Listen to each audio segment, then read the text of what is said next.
এভাবে মাংস রান্না করলে দেখতে যতটা লোভনীয় হয়, খেতে ততটাই মজাদার হয়। দেখতেই পাচ্ছেন কতটা লোভনীয় লাগছে দেখতে। হ্যালো ফ্রেন্ড, আসসালামু আলাইকুম।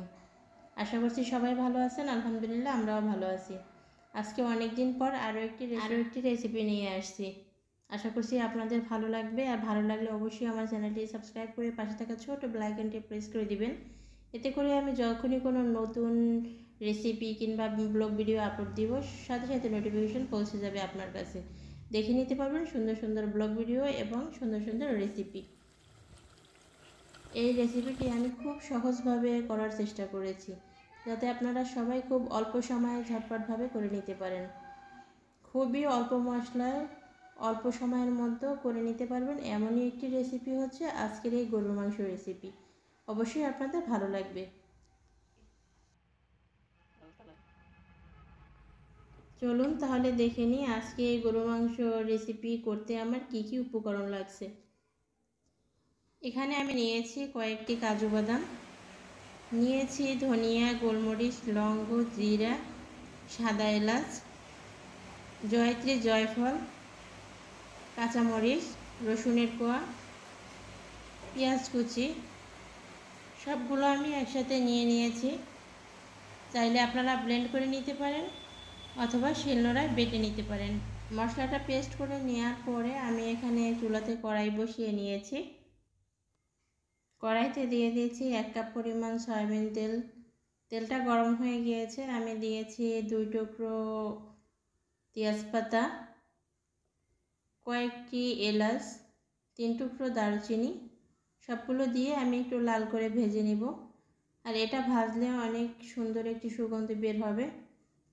তারপরে আমি দিয়ে নিচ্ছি, যখন একটা সুঘ্রাণ বেরিয়ে এসেছে তখনই হচ্ছে আমি এই পেস্ট করা মশলাগুলো দিয়ে নিচ্ছি।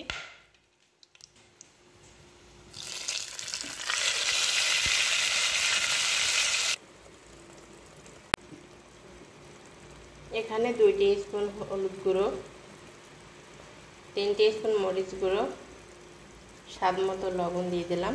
এটাকে নেড়েচেড়ে ভালো করে মিশিয়ে নেব।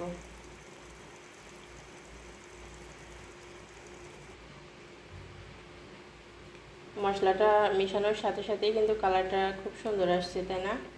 এবারে এটাকে খুব ভালো করে কষিয়ে নেব।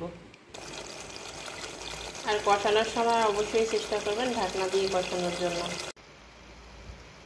তো আমার মশলাটা কষানো একেবারেই কমপ্লিট। দেখতে পাচ্ছেন একদম তেল উপরে উঠে আসছে। আর মশলাটা কীরকম হয়েছে কষানোটা, ঠিক এভাবে কষিয়ে গরুর মাংস রান্না করলে কিন্তু খেতে অনেক বেশি ইয়াম্মি হয়। এবারে আমি গরুর মাংসগুলো এর ভিতরে দিয়ে নিব। তো আমি সম্পূর্ণ গরুর মাংসটা দিয়ে নিয়েছি। এবারে নেড়েচেড়ে ভালো করে মিশিয়ে নিব।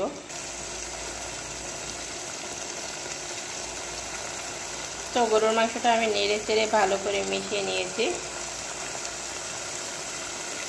দেখতেই পাচ্ছেন কালারটা এখনই বোঝা যাচ্ছে, মনে হয় রান্না হয়ে গেছে, তাই না?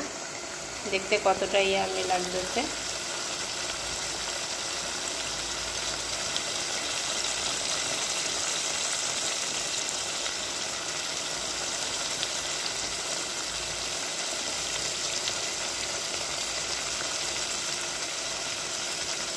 এবারে আমি গরুর মাংসটা খুব ভালো করে আবারও কষিয়ে নেব। তো দেখতে পাচ্ছেন গরুর মাংসটা থেকে কতটুকু পানি উঠে এসেছে। আমি কিন্তু একটু পানিও দিইনি। মশলাটা একদম শুকনো শুকনো করেই হচ্ছে কষিয়ে নিয়েছিলাম। এবারে পানি উঠে দেখেন কতটা পানি উঠেছে। মনে হচ্ছে এই পানি দিয়ে হচ্ছে গরুর মাংসটা সিদ্ধ হয়ে যাবে। আর এ পর্যায়ে হচ্ছে কালারটা কত সুন্দর এসেছে, দেখতেই পাচ্ছেন। তো আমার রেসিপিগুলো যদি ভালো লেগে থাকে অবশ্যই আমার চ্যানেলটি সাবস্ক্রাইব করে পাশে থাকা ছোট্ট বেল আইকনটি প্রেস করে দিবেন। এতে করে যখনই আমি কোনো নতুন ভিডিও আপ করব সাথে সাথে নোটিফিকেশন চলে যাবে, দেখে নিতে পারবেন সুন্দর সুন্দর রেসিপি। গরুর মাংসের ভিতরে আমি কিছুটা আলু অ্যাড করে দিয়েছি। আর 20 মিনিট পরেই হচ্ছে আমার গরুর মাংসটা কিন্তু একদম রেডি হয়ে গেছে। কষানোর মধ্যেই কিন্তু হাফ সিদ্ধটা হয়ে গেছিলো। তো সব মিলিয়ে গরুর মাংসটা কিন্তু অনেক মজাদার হয়েছিল। তো আজকে এ পর্যন্তই। সবাই ভালো থাকবেন, সুস্থ থাকবেন। আল্লাহ হাফেজ।